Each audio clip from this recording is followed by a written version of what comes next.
Muy buenas a todos, bienvenidos un día más al canal, soy Uriol Mañé y hoy vamos con 10 sobre reacciones de estos primeros días de Summer League. Jugadores que pienso que pueden ser estrellas, jugadores que ya desde aquí digo que son un bust y muchas otras cosas. Así que venga, vamos a ello.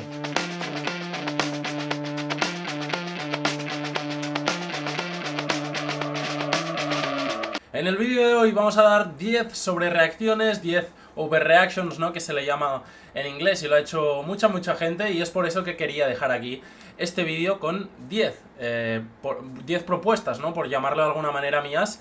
Y además creo que es especialmente gracioso porque en estos vídeos son los vídeos que vemos un par de años más tarde y nos reímos, ¿no? Que digo que un jugador va a ser un bust y luego acaba siendo All-Star. Digo al contrario, ¿no? Que uno va a ser una estrella y a los 2 años está jugando en China, ¿no? Por tanto, creo que eso es un poco también lo gracioso y más ahora, que tan solo llevamos 3 o 4 días de Summer League. Así que vamos a empezar con la primera, no sin antes acordar lo de siempre. Seguimos con el Men on a Mission, vamos a por los 1000 suscriptores, ya volvemos a estar por aquí. Muchas gracias a todos, ya hemos pasado la barrera de los 900, estamos casi en 920 y vamos a por los 1000, última recta del Men on a Mission y se vendrá un especial 1000 suscriptores que aún tengo que pensar lo que será. Así que nada, vamos ahora sí con el vídeo, vamos a empezar con la primera sobre reacción y la tengo muy clara, la verdad, y es polémica, yo creo, seguramente la habréis visto en la miniatura, y es que Bronny James será un jugador NBA fiable. Sinceramente, yo confío en que Bronny James va a ser un jugador que va a tener una carrera NBA larga. Yo de verdad lo creo, ¿no? Vamos a repasar sus 2 primeros partidos. De hecho, el primer partido que perdió por 2 puntos contra los Dallas Mavericks de Cooper Flag, ¿no? Ese partido que nos vendieron la NBA, fue un partido entretenido, las cosas como son, y Bronny acabó con 8 puntos, 2 rebotes, 2 asistencias y una pérdida con un 2 de 8 en tiros de campo, ¿no?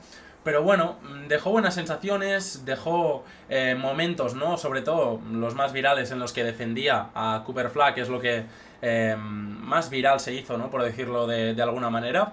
Pero dejó una sensación positiva y en ese segundo partido contra los Pelicans que ganaron los Lakers por 13 puntos, acabó con 14 puntos, un rebote, 3 asistencias, un tapón, 2 robos y un 5 de 11 en tiros de campo. Mucho mejor porcentaje, eso sí, un 1 de 5 en tiros de 3, ¿no?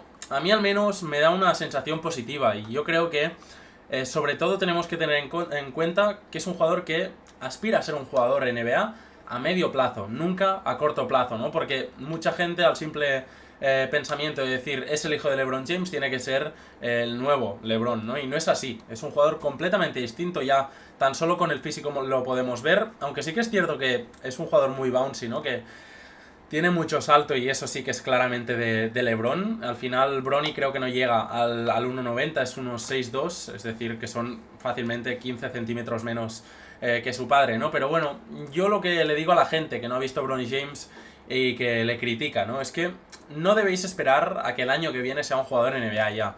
Yo es lo que os he dicho antes. Sinceramente creo que es un jugador que a medio plazo va a conseguir ser un base suplente, un gran defensor, un especialista, ¿no? Al fin y al cabo, un base que sea de garantías. Y yo creo que lo puede lograr, más teniendo en cuenta también que es un jugador muy listo, que sabe sobre baloncesto, claramente que le viene por parte de su padre. Y él mismo sabe, y lo ha dicho en varias ruedas de prensa, ¿no? Que es un jugador que no te va a meter 15-20 puntos una noche en la NBA, ni más de eso. Pero sí que va a ser uno de los encargados de defender a los buenos jugadores del otro equipo y que a partir de allí se va a labrar su carrera. Así que esta es la primera sobre reacción y la segunda es que Hansen Young es muy divertido de ver jugar. Tan solo con un partido me ha bastado para decir eso.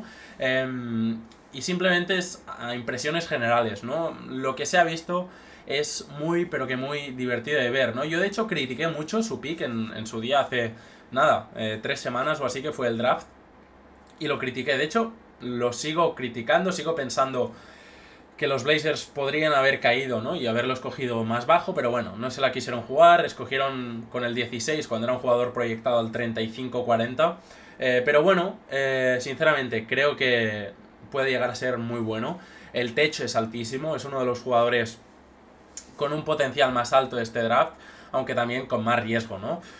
Creo que es una elección también hecha en parte por marketing, ¿no? Para intentar llevar... Bueno, es que de hecho yo creo que en 2 3 años vamos a ver un partido de los Blazers jugando en China, ¿no? Igual que hemos visto en París a Wemby, igual que hemos visto cosas de este estilo. Pero bueno, a rasgos generales, ¿no? En este primer partido que ganaron de 33 puntos a los Warriors, acabó con 10 puntos, 4 rebotes, 5 asistencias, 1 robo, 3 tapones y eso sí, 3 pérdidas y 6 faltas, ¿no? Mañana jugará contra los Pelicans, si alguien lo quiere ver, yo os lo recomiendo porque ese primer partido fue muy muy divertido, dejando highlights que de hecho estaréis viendo por aquí encima, ¿no? Muchos pases. Y no es casualidad, ¿no? El apodo este del Jokic chino. Pero bueno, los pies en la tierra es lo más importante y bueno, veremos lo que acaba siendo. Yo creo que el primer paso es verlo mañana contra los Pelicans, que estoy seguro que será muy, pero que muy divertido. Tercera sobrereacción, el debut de Cooper Flag no fue para nada bueno. A ver, no es que no fuera bueno, ¿no? Acabó de hecho con 10 puntos, 6 rebotes, 4 asistencias, 3 robos y un tapón. Pero sobre todo la eficiencia, ¿no? Dejó mucho que desear en ese partido. Acabó con un 5 de 21 en tiros de campo, ganando por 2 el partido contra los Lakers, pero dejando buenas sensaciones, la verdad. El partido en sí, ¿no? Por la selección de tiros y así no fue del todo bueno, pero luego con el Game 2, Game 2, ¿no? Todas las dudas se acaban yendo. Un jugador que acaba yéndose a los 31 puntos con un 10 de 21 en tiros de campo y 4 rebotes con una asistencia además.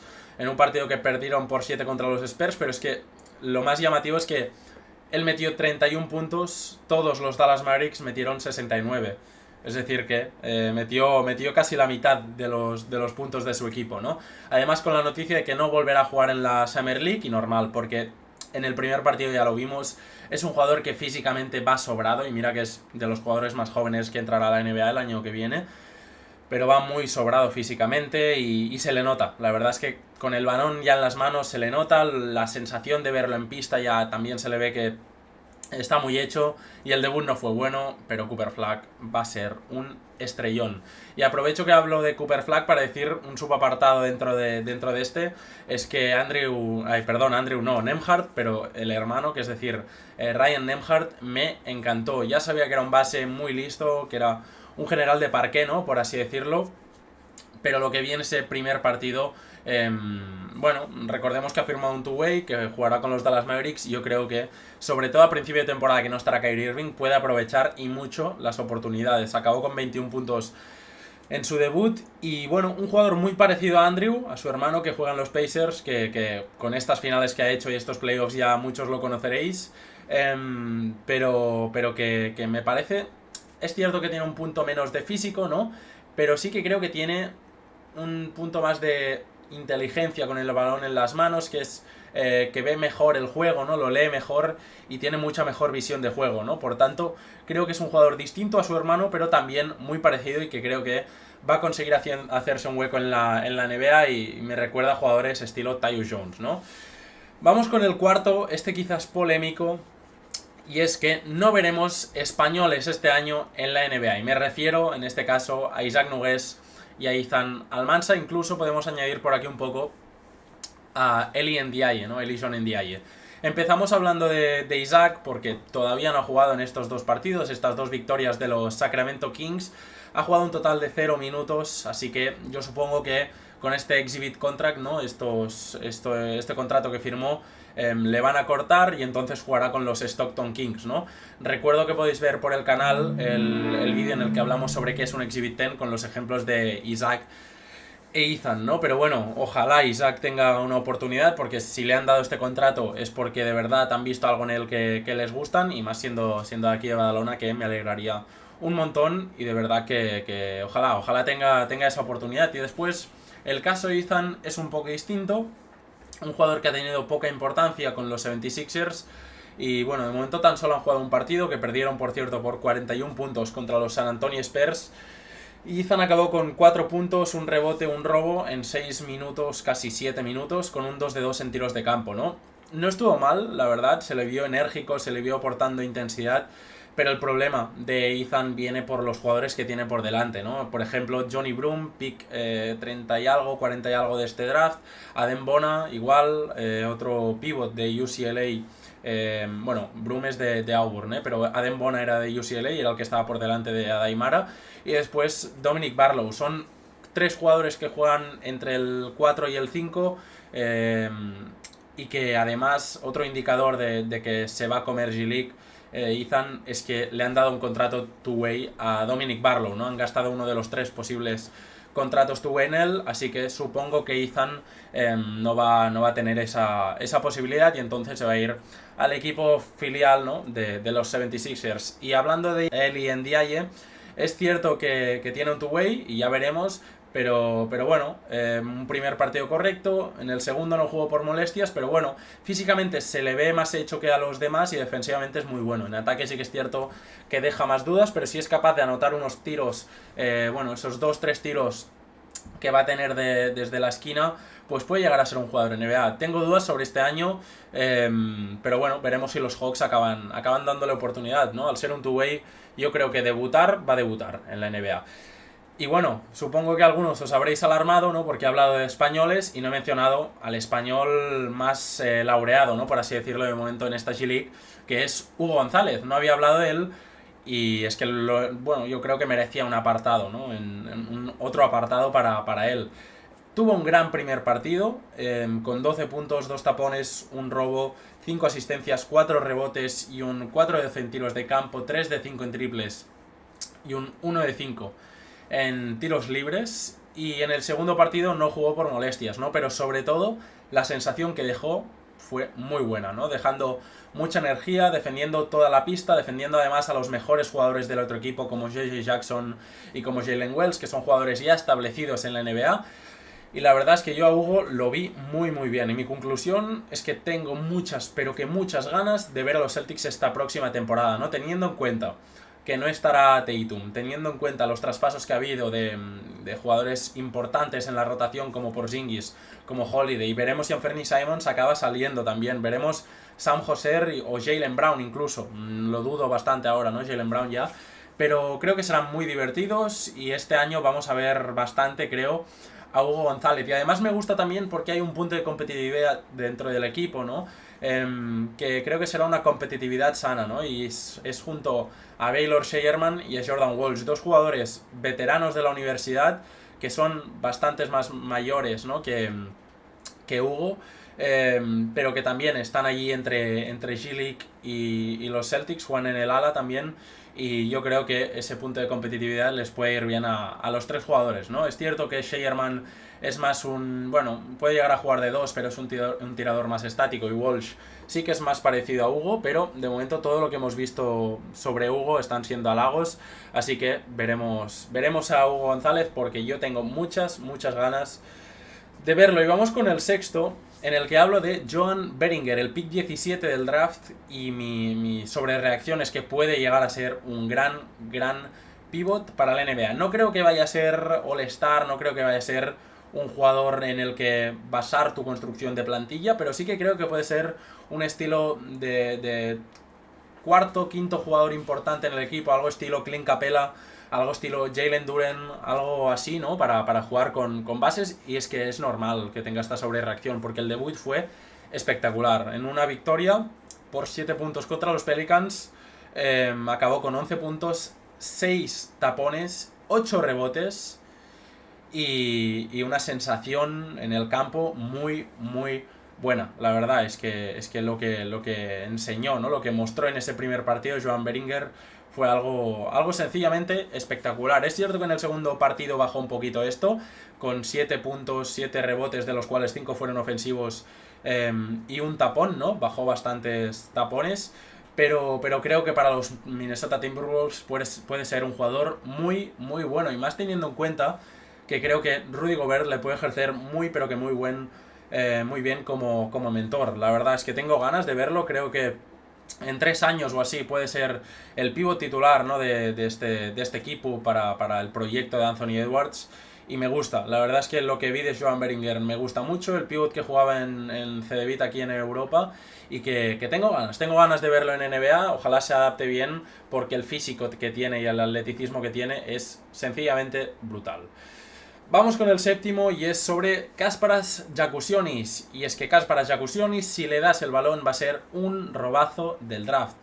Ha habido una diferencia abismal entre lo que fue esa pre-Summer League, ¿no? No sé si estaba en Salt Lake o en California, en los Heat, pero bueno, entre esos partidos y el primer partido de Summer League de Jakusionis, ¿no?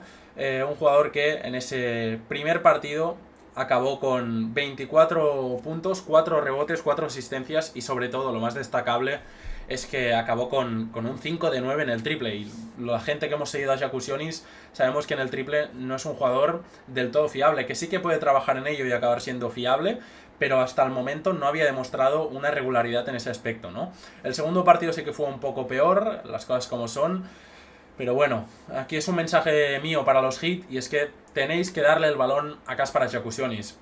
En los primeros partidos vimos un Pelle Larsson, un Keshad Johnson con el balón en las manos y es que no tiene sentido que Jakusionis esté en la esquina, que esté jugando entre bloqueos y es que Jakusionis donde más brillas en el 2 para 2 con el balón en las manos, con responsabilidad, teniendo que ser él el que decide y bueno, aportando su conocimiento dentro del juego, ¿no? Con el balón en las manos. Y no lo vimos al principio, en este primer partido de Summer League lo hemos empezado a ver un poco más, pero yo creo que esto se tiene que exponer muchísimo más. Y vamos con la octava sobrereacción, que es...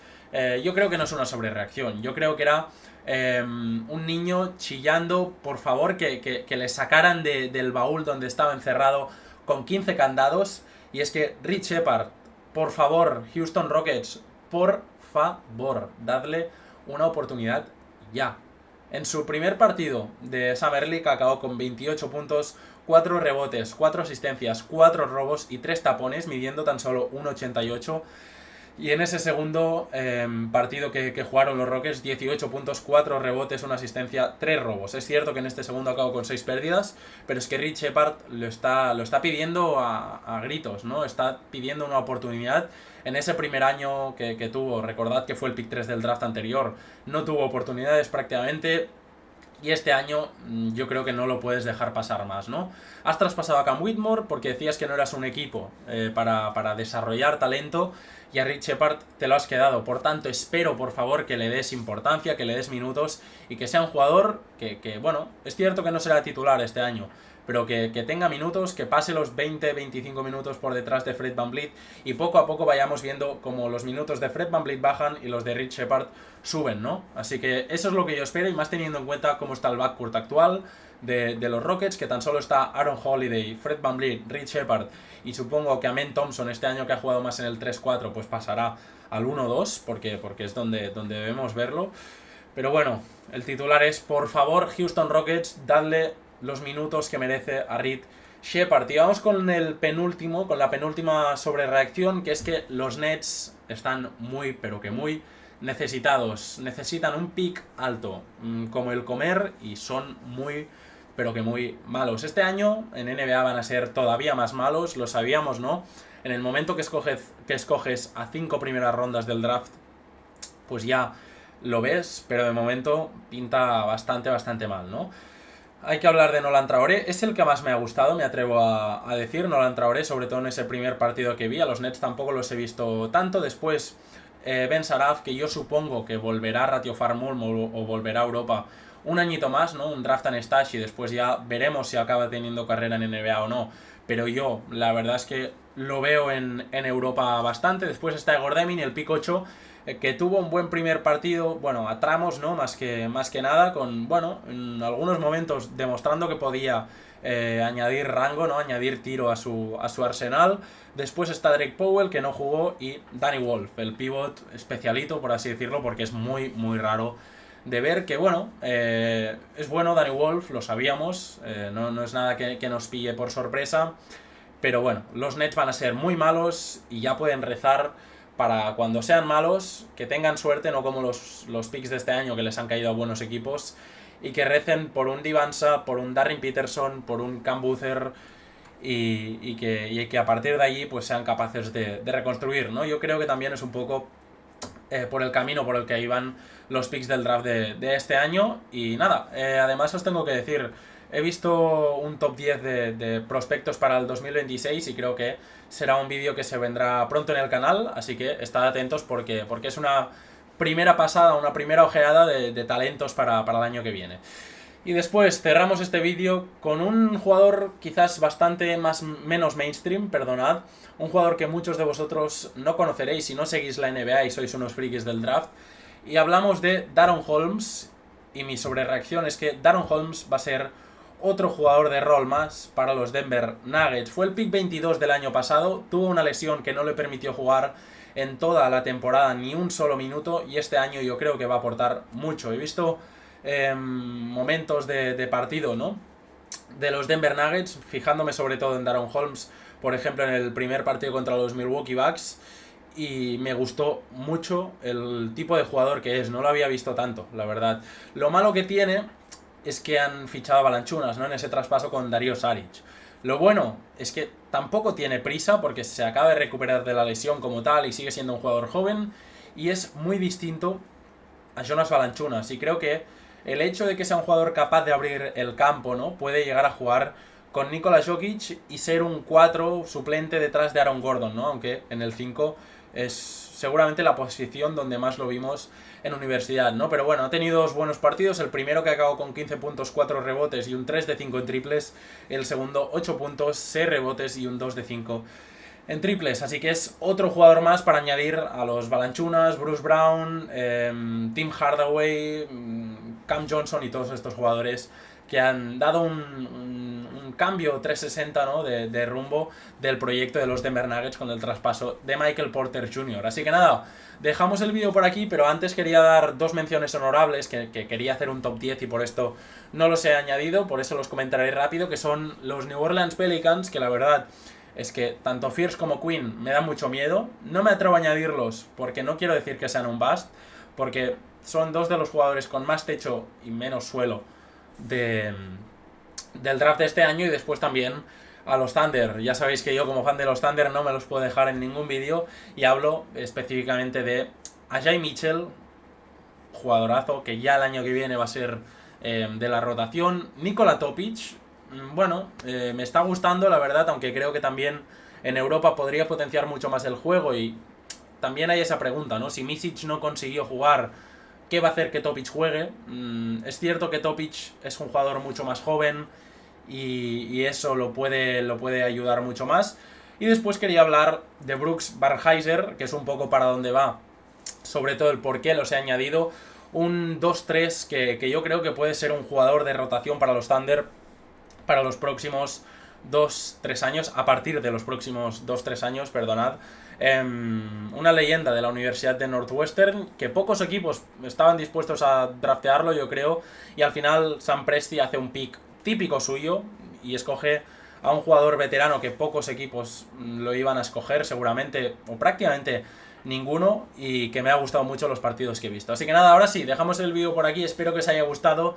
Recuerdo que os podéis suscribir al canal, que vamos a por esos 1000 suscriptores, que estamos, bueno, hoy me he puesto a preparar vídeos y fácilmente he sacado 10 o 15 ideas para estos próximos días, así que estad todos atentos por aquí. Como siempre, os recuerdo que os leo todos los comentarios y os respondo si queréis hablar, y además os quería preguntar ¿cómo veríais el hacer un preguntas y respuestas? Yo creo que puede ser pronto un buen primer preguntas y respuestas, que creo que ya empieza a haber más gente en el canal, empieza a haber más nombres conocidos que ya siempre os pasáis por aquí, y creo que puede ser una sección interesante del canal que podemos hacer, no sé si semanal, mensual o como queráis. Así que nada, ponedme estas cosas por comentarios, que siempre os leo, respondo, suscribiros al canal y nos vemos en próximos vídeos. Además, decidme si estáis de acuerdo o no con estas sobrereacciones y dejadme las vuestras. Así que nada, nos vemos pronto, chicos. Chao.